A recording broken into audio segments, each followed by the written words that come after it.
Throughout the Second World War, there were many SS guards and members of staff who worked in the concentration camps that committed scores of crimes and atrocities. Many of the worst female guards, such as Irma Grese and Elisabeth Becker, reigned over camps such as Auschwitz, Bergen-Belsen and Ravensbrück.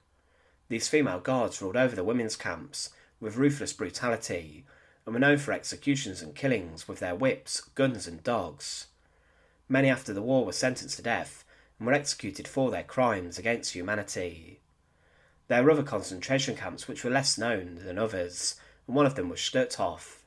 It was found near to Danzig, and it housed around 110,000 prisoners during the war, but it's estimated that 65,000 people were killed there due to execution, starvation, illness and disease. The treatment of inmates was savage, and one guard who worked there briefly, but was still sentenced to death following the war, was Elisabeth Becker. She was only 22 when she was executed in front of a huge crowd, but what is her story, and what did she do? Join us today as we look at the justified execution of Elisabeth Becker, and to support our channel, please make sure to subscribe.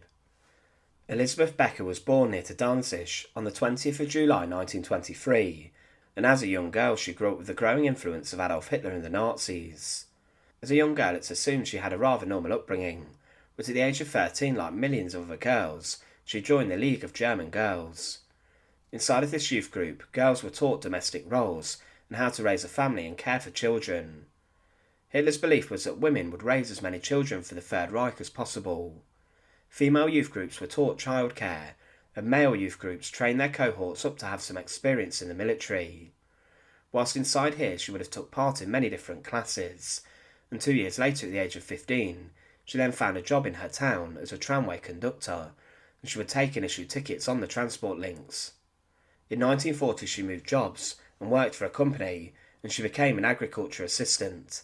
She remained close to her hometown, but as the Second World War waged on and turned against the Germans, many of the SS guards who worked inside the concentration camp system were being drafted back into the military to fight the advancing Allied armies and the Soviet Red Army.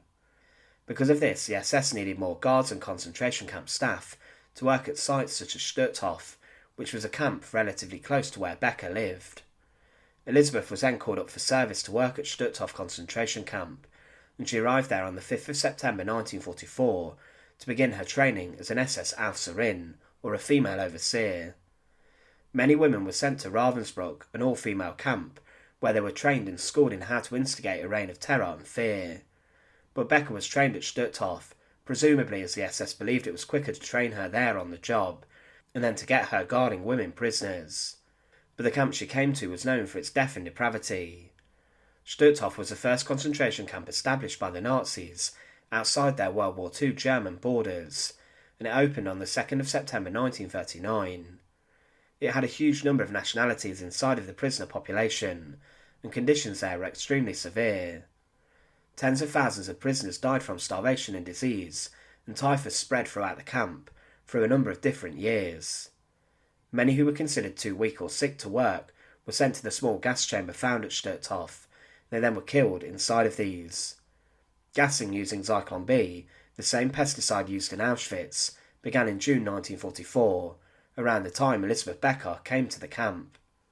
It's believed around 4,000 prisoners, including women and children, were killed inside the gas chambers there before the camp was evacuated.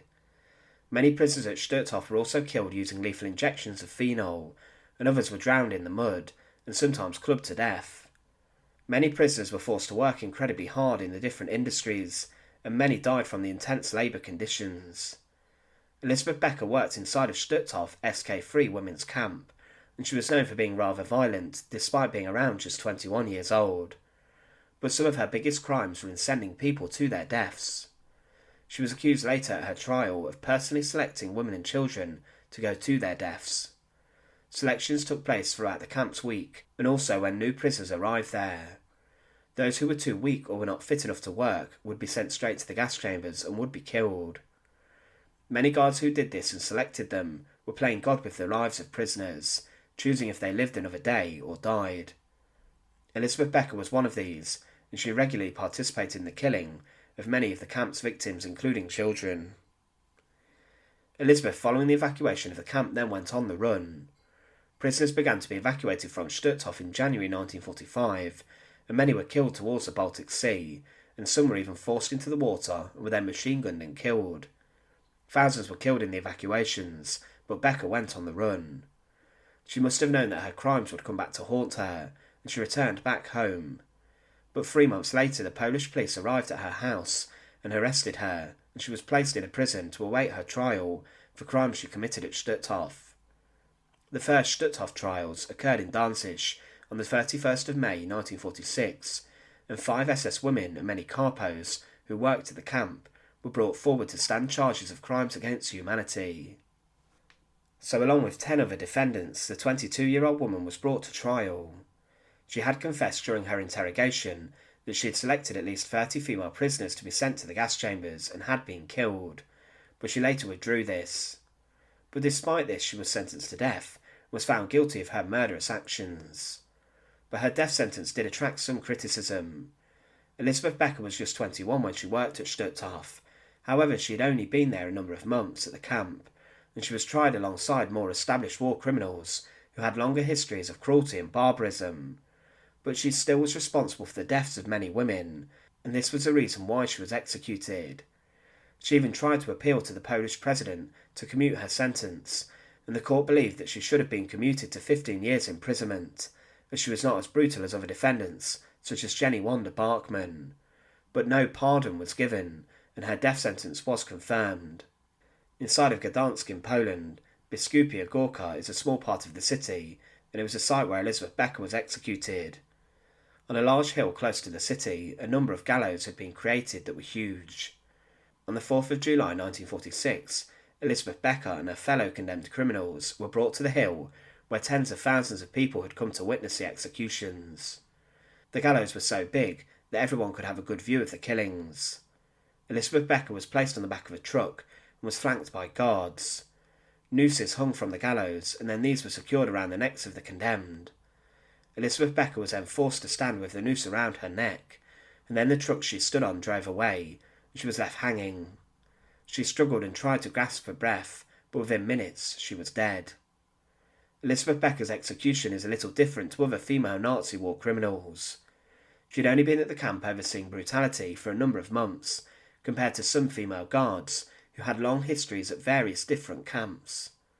Despite the court recommending a prison sentence, she was executed, but what cannot be disputed is the fact her actions led to the deaths of many women. This is the reason she was executed, because she selected women to go to the gas chambers. But ultimately she was a 20-year-old girl who was integrated from a young age with the Nazis, and she actively participated in their evil regime and persecution. Thanks for watching. To support our channel, please make sure to subscribe, and once again, thank you so much for watching.